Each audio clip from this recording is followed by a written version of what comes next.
bibliothécaire.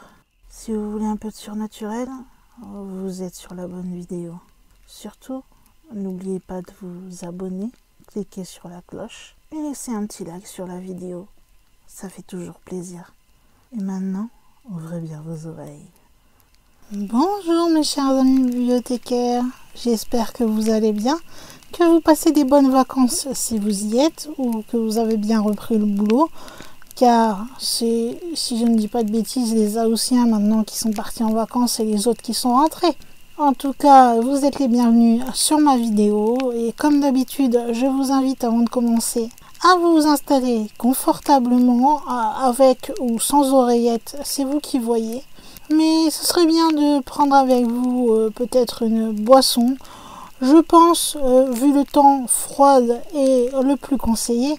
Et peut-être quelques petites choses à grignoter, de la glace, du melon, une pastèque, un sorbet. Enfin, quelque chose de bien frais et qui fait du bien. Si vous êtes prêts à m'écouter et bien installés, je vais pouvoir commencer.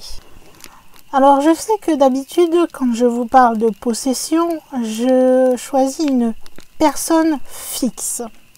Mais il faut avouer qu'il y a très peu de noms de personnes possédées. Alors quand je dis très peu, oui, il n'y en a pas que 2-3, il y en a un peu plus. Mais il faut savoir qu'il y a des gens aussi qui ont été ou qui se sont sentis possédés, dont on ne connaît pas l'identité ou qui ne veulent pas donner leur identité. Et c'est le concept un petit peu avec cette vidéo où j'ai trouvé un témoignage d'une personne qui s'est sentie possédée, mais je ne sais pas son identité, donc du coup ça ne sera pas une grande vidéo puisque je n'ai que son témoignage. Ce n'est pas sorti dans les médias, donc il n'y a pas d'autres références, donc vous comprenez que ça sera juste vraiment basé sur son ressenti à elle de possession. J'espère que vous ne m'en voulez pas de choisir aussi ce genre de possession, car je trouve aussi important d'en parler, car il n'y a pas que les cas très connus de possession démoniaque que l'on doit évoquer. Il faut aussi parler de ceux qui sont un peu moins connus, mais qui ont peut-être bel et bien existé aussi. Maintenant que j'ai fait une petite mise au point par rapport à cette vidéo, je vais pouvoir commencer à vous raconter le témoignage. Alors je ne sais pas si c'est un garçon ou une fille, je vais présumer que c'est une fille vu qu'elle est avec une amie, mais je n'en suis pas sûre. Mais pour une question de simplicité, on va dire que c'est une fille qui a raconté qu'elle s'est sentie possédée par un fantôme lorsqu'elle était au Mexique. Alors je précise par un fantôme car cette fois-ci ce n'est pas une possession forcément démoniaque dans le sens c'est un démon qui la possède, mais plutôt une sorte de fantôme, car oui, les fantômes malveillants existent sans forcément être des démons. Voici son témoignage. Alors déjà, avant de raconter son histoire, elle a tenu à préciser qu'elle n'a jamais eu de problème de toute sa vie. Elle ne connaît pas les insomnies, elle n'a pas eu de crise de somnambulisme, jamais fait de paralysie du sommeil, rien de tout ça qui pourrait expliquer ce qu'elle a vécu. Tout cela s'est passé il y a quelques années. Elle et une de ses amies, Abby, ont décidé de faire un voyage au Mexique pour fêter son anniversaire qui est en mars. Elles étaient vraiment excitées à l'idée de partir, en plus il faisait très beau, l'hôtel qu'elles avaient choisi était super agréable et la chambre semblait être parfaite également. Dans les premières heures de leur voyage, tout s'est passé comme n'importe quel voyage de personnes lambda. Puis est arrivé le dîner et après le dîner, elles ont fait une petite promenade digestive comme on dit. Et une fois rentrées, elles ont décidé de défaire leurs valises pour ranger les affaires qu'elles avaient amenées pour leurs quelques jours de vacances. Une fois tout ça terminé, elles ont commencé bien sûr, vu l'heure tardive, à se préparer pour aller au lit. Et ce qui lui semblait bizarre, c'est que normalement, quand elle arrive dans un endroit qu'elle ne connaît pas trop, elle a juste un petit sentiment d'anxiété, mais qui passe assez rapidement. Seulement là, ça faisait quasiment toute la journée qu'elle était là, mais elle avait toujours ce côté un peu anxieux du voyage. Elle se demandait si elle ressentait pas que quelque chose pouvait arriver, ou si c'était simplement qu'avec le temps, l'anxiété s'était un peu aggravée et que vu que là c'était un voyage un peu plus loin que d'habitude, ça n'aurait pas fait grandir aussi son anxiété. Donc elle met ce qu'elle ressent là-dessus et elle essaie de se détendre pour essayer de bien dormir quand même. Donc vous vous doutez qu'avec le fait d'être anxieux, et je la comprends totalement puisque moi j'ai déjà été dans cet état-là aussi, même si vous allez vous coucher et que vous essayez de dormir, vous avez comme l'impression de ne pas être à votre place dans cette chambre-là puisque vous ne la connaissez pas et vous avez perdu vos habitudes quelque part. Mais pour elle, comme je vous disais, c'était pas quelque chose d'étrange.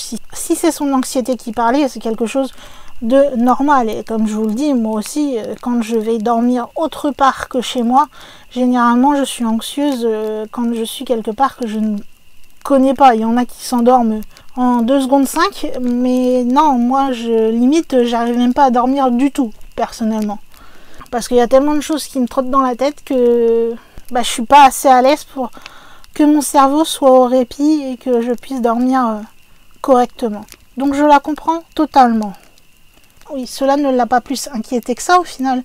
Elle s'est juste dit que c'était juste le temps de s'habituer et voilà, de prendre l'habitude des lieux et que tout irait mieux après, tout simplement. Elle a quand même réussi à s'endormir et à la première partie de sa nuit, elle ne se souvient pas qu'elle ait fait un rêve. Or, c'était bizarre pour elle, puisque elle le savait toujours quand elle faisait des rêves, et généralement quand elle se réveillait, même si à des moments elle ne s'en souvenait pas de A à Z parfaitement, elle avait toujours une petite subsistance d'un moment donné de son rêve. Elle était capable de dire le sujet principal. Là encore, je la comprends totalement, moi aussi je suis quasiment capable tous les matins de vous raconter mes rêves. Et je sais que c'est quelque chose qui est apparemment assez rare car beaucoup de gens ne se souviennent pas qu'ils rêvent. Mais bon, là du coup, vu qu'elle se souvient de rien et que tout est noir, elle se dit il y a un problème. Et c'est là en fait que tout a commencé pour elle. Ça a commencé avec une sorte de terreur nocturne. Elle s'est rendormie et elle a fait un cauchemar. Dans son cauchemar, elle était allongée dans son lit et elle regardait le lit de son amie Abby qui était de l'autre côté de la pièce. Et juste au-dessus de celle-ci, il y avait un garçon mort. Il avait des yeux noirs et creux, sa peau était en train de pourrir et une partie de sa tête semblait endommagée. Sa bouche, elle, était grande ouverte et il tendait la main vers la personne en question comme s'il essayait de lui dire quelque chose. Ce qui a paru le plus étrange, c'est que quand elle s'est réveillée, elle n'était pas dans son lit, elle était à côté d'Abby. Et Abby lui a raconté que le rêve qu'elle avait fait, ce n'était pas un petit garçon mort qu'elle avait rêvé quand elle était allongée dans son lit. C'est elle-même qui se tenait au-dessus d'Abby pendant son sommeil. Elle était silencieuse et elle fixait son amie. Abby a commencé à lui demander ce qu'elle faisait à se mettre au-dessus d'elle comme ça. Et je ne sais pas si cela a été comme un déclic, puisque la personne en question a commencé à crier. Et du coup, elle s'est réveillée à côté du lit de son amie. Cependant, si Abby ne lui avait pas raconté ce qu'elle avait vu de ses propres yeux, eh bien, elle, personnellement, n'avait aucun souvenir de s'être tenue au-dessus d'Abby, que celle-ci lui ait parlé, qu'elle ait crié, etc. Elle se souvenait de rien du tout. Tout ce qu'elle pouvait remarquer qui était sûr et certain, c'est qu'elle n'était plus dans son lit, mais bien de l'autre côté de la pièce, à côté du lit d'Abby. Et au moment de son réveil, elle était allongée sur le dos, par terre. Elle donnait des coups de pied dans le vide et elle criait comme si elle essayait de repousser quelque chose qu'elle ne voyait pas. C'était à tel point, si vous voulez, que quand elle s'est réveillée, elle s'est même pas rendue compte que c'était elle-même qui était en train de crier. Il lui a fallu un certain temps pour réaliser que les cris venaient de sa propre bouche. Et aussi que Abby lui fasse comprendre aussi que je veux bien, t'es mon amie, mais t'es un peu flippante en train de crier comme ça. Du coup, ça l'a un petit peu refroidie, faut dire ce qui est, déjà qu'elle était très anxieuse au départ. Et ben le reste de la nuit, vous vous doutez qu'elle n'a pas réussi à fermer l'œil après ce qu'elle avait vécu. Pendant tout le reste du voyage, elle a à peine dormi et elle gardait toujours les lumières allumées. Cependant, heureusement pour elle, rien d'autre ne s'est passé après cet événement et elle trouve déjà que c'était un événement bien suffisant et que rien que ça lui donnait limite envie de ne plus jamais dormir, tellement ça lui avait fait peur.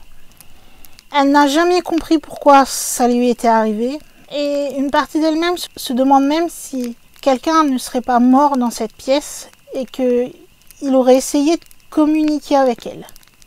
Donc elle pense, pour faire simple, que le fait qu'elle ait vu le petit garçon, ça serait peut-être ce petit garçon mort qui aurait pris possession de son corps. Sauf qu'elle, dans son rêve, elle le voyait au-dessus de Abby alors que c'était elle-même qui était au-dessus de Abby.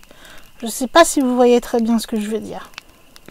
Mais bon, après, elle n'a pas cherché à essayer d'en savoir plus. Elle s'est estimée déjà avoir vécu une chose très flippante. Donc, essayer de résoudre une probable histoire de meurtre, elle n'en avait pas vraiment envie. La seule chose qui lui a semblé étrange, et même en reparlant, qui lui semble toujours étrange, c'est le fait que Abby s'est mise à crier. Elle criait, même si c'était sans s'en rendre compte, elle criait quand même. Donc 2 personnes, des filles surtout, qui crient dans une chambre d'hôtel, donc qui est supposée avoir des voisins à côté, même au-dessus, enfin je sais pas, c'est la nuit, ça résonne encore plus. Théoriquement, il y a des gens qui auraient dû venir frapper à la porte pour savoir ce qui se passait, enfin il y aurait dû avoir une activité. Et bien là, ils n'ont vu personne. Il n'y a personne qui est venu les voir. Le lendemain, il n'y a personne qui leur a demandé ce qui s'était passé pour quel cri ou quoi que ce soit. C'était comme s'il ne s'était rien passé. Alors certes, vous vous dites, oui, c'est peut-être parce que l'hôtel était à moitié vide ou quoi. Mais même pas en fait, parce que il y avait des voisins à la chambre d'à côté. Et le pire dans l'histoire, entre guillemets, c'est que encore, ça soit mur à mur. Voilà, si vous avez un sommeil de plomb, on va dire, je veux bien. Mais là, il avait directement une porte qui était communicante d'une chambre à l'autre. Or, même les personnes qui se trouvaient dans la chambre d'à côté ne se sont même pas levées. Et quand elles se sont renseignées plus tard à l'hôtel, à part le fait qu'elles savaient qu'elles avaient bien des voisins, elles ont même découvert que l'hôtel était quasiment complet. Donc, elles trouvent ça vraiment bizarre que l'hôtel étant quasiment complet, qu'il y ait personne qui se soit inquiété de les entendre crier dans leur chambre, quoi. Alors je sais, c'est pas très facile à expliquer vu que ça vient d'un témoignage, donc c'est un peu moins, on va dire, bien rédigé, ça vient pas d'un article ou autre qu'on peut, comme je fais d'habitude, que j'essaie de bien vous présenter et tout. Là, c'est vraiment le témoignage pur de la personne. Mais je vais essayer de faire le résumé rapide pour ceux qui n'auraient pas tout compris. Ceux qui ont compris, vous pouvez passer, il n'y a pas de souci. Mais pour faire simple, résumer ça, c'est une jeune femme et son amie partent en vacances au Mexique. Elle se sent un peu plus anxieuse que d'habitude lorsqu'elle est dans leur chambre d'hôtel. Mais elle met ça sur le compte du fait que elle n'est pas habituée à voyager loin, etc. Donc elle n'y fait pas attention. Sauf que dans la nuit, elle va faire un rêve où elle voit un jeune homme mort qui serait en train de flotter au-dessus de son amie Abby. Le problème, c'est que ce n'est pas un jeune homme mort qui se trouve au-dessus d'Abby, mais bien elle-même. Et lorsqu'elle va se réveiller en entendant les cris d'Abby, elle va se retrouver sur le dos, à côté du lit d'Abby, en train de donner des coups de pied dans le vide comme si elle essayait de chasser quelque chose. Et Abby va lui dire qu'il n'y avait personne au-dessus d'elle comme elle lui avait décrit, le fameux garçon, mais que c'était bien elle qui était venue au-dessus d'elle. Donc la supposition de possession dans cette affaire-là, c'est que le jeune garçon qu'aurait vu la jeune femme qui nous raconte son histoire aurait été ce fameux fantôme qui l'aurait possédé et qui aurait fait les fameuses actions qu'elle a vues d'un œil extérieur, c'est-à-dire se mettre au-dessus de son ami, etc. Donc je ne pense pas, je ne sais pas si c'était un fantôme qui était plutôt malfaisant ou quoi que ce soit, puisqu'il n'a pas fait non plus quelque chose. C'est quelque chose qui fait flipper, je vous l'accorde, mais je veux dire, il n'a pas essayé de blesser quelqu'un ou autre. C'est là que je veux en venir. Donc pourquoi est-ce que ce jeune garçon a possédé le corps de cette jeune femme pour faire cette activité-là, en se mettre au-dessus de son ami, je ne sais pas du tout. Et comme elle n'a pas voulu chercher par peur, voir s'il y avait un meurtre, ou tout simplement elle pense au meurtre, mais bon, il aurait pu très bien mourir d'une maladie ou autre chose qui soit entre guillemets naturelle et pas forcément un meurtre. Mais elle n'a pas voulu en savoir plus, donc du coup on n'a pas vraiment d'explication là-dessus. Tout ce qu'elle sait, c'est qu'elle pense qu'elle a été possédée par ce fantôme. Voilà. J'espère que ça a été un peu plus clair. J'avoue que des moments j'essaie d'expliquer, d'être un peu plus clair sur les choses, mais que moi-même je m'embourbe un petit peu. C'est un peu compliqué, je l'avoue. En tout cas, j'espère que vous aurez apprécié le fait d'avoir pris un récit d'une personne inconnue qui pense avoir été possédée. Sachant encore une fois qu'on parle beaucoup de possession démoniaque, et ce sera, je pense, la majorité des cas ce qui arrivera, mais vous pouvez aussi être possédé par un fantôme.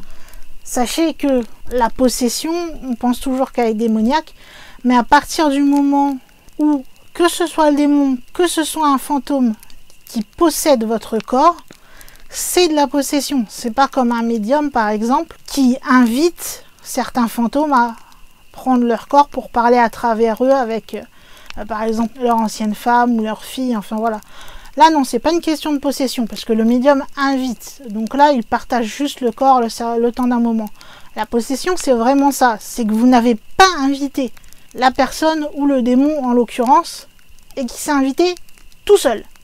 Et là, c'est ce qui est arrivé. Ce fantôme s'est invité tout seul dans le corps de cette jeune femme, même si, encore une fois, on ne sait pas pourquoi. Donc encore une fois, là, j'espère que j'ai été claire, que vous ne pensiez pas que ce n'est pas une possession comme vous vous attendiez à ce que j'en parle. Je préfère préciser qu'est-ce que la possession, parce qu'on a tendance à trop penser que la possession est forcément liée au démon. Or, c'est faux. Mais bon, je ne vais pas en parler pendant 3 heures, parce que je suis capable de le faire. Malheureusement, me connaissant, j'en suis capable. Mais pour revenir à ce que je disais, en tout cas, j'espère que vous aurez apprécié le fait que ce soit quelqu'un qui ait vécu son histoire, même si elle a préféré rester anonyme. Donc du coup, on a un peu moins d'informations, puisqu'il n'y a pas eu la presse qui s'en est mêlée, etc. Pas de chercheurs paranormaux, de médiums ou autres qui sont intervenus dans l'histoire.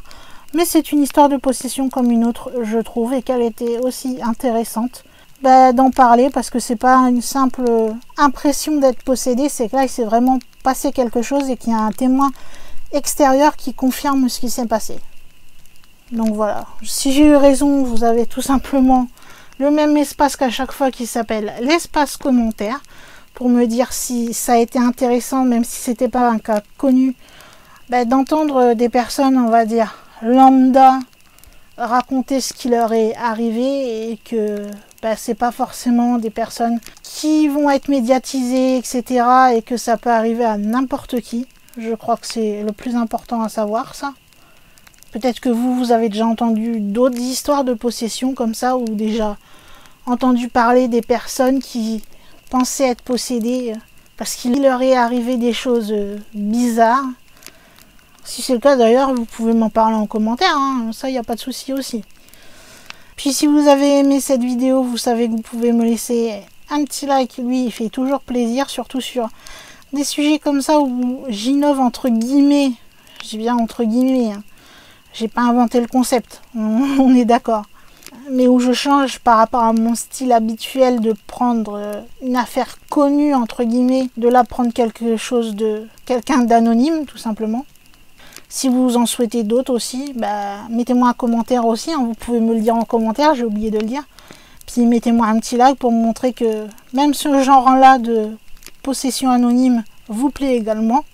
Si vous êtes nouveau sur la chaîne et que vous voulez un peu plus de vidéos sur le paranormal, eh bien, il vous suffit tout simplement de vous abonner à la chaîne, et surtout, pour ne louper aucune publication, de cliquer sur la petite cloche et de cocher recevoir toutes les notifications liées à la chaîne. Comme ça, dès qu'une vidéo sera publiée sur celle-ci, vous aurez une notification YouTube et vous pourrez venir tranquillement voir la vidéo. Sachant que les vidéos sont publiées le mardi, le jeudi, le dimanche, toujours à la même heure, 14 h. Et puis pour terminer, vous êtes habitué aussi, hein, je crois que vous savez que vous pouvez partager cette vidéo partout où vous le voulez, que ce soit tout simplement en montrant la vidéo à vos amis pour leur faire découvrir la chaîne, que ce soit par mail, que ce soit par réseaux sociaux, enfin voilà, tous les moyens possibles pour partager cette vidéo ou bien même la chaîne en particulier sont autorisés, donc allez-y, faites-vous plaisir si vous voulez ramener des amis sur la chaîne. Eh bien, je crois, mes chers amis, qu'il va être temps pour moi, en tant que gardienne de la bibliothèque, de fermer les portes de celle-ci et de vous dire à dimanche pour une prochaine vidéo.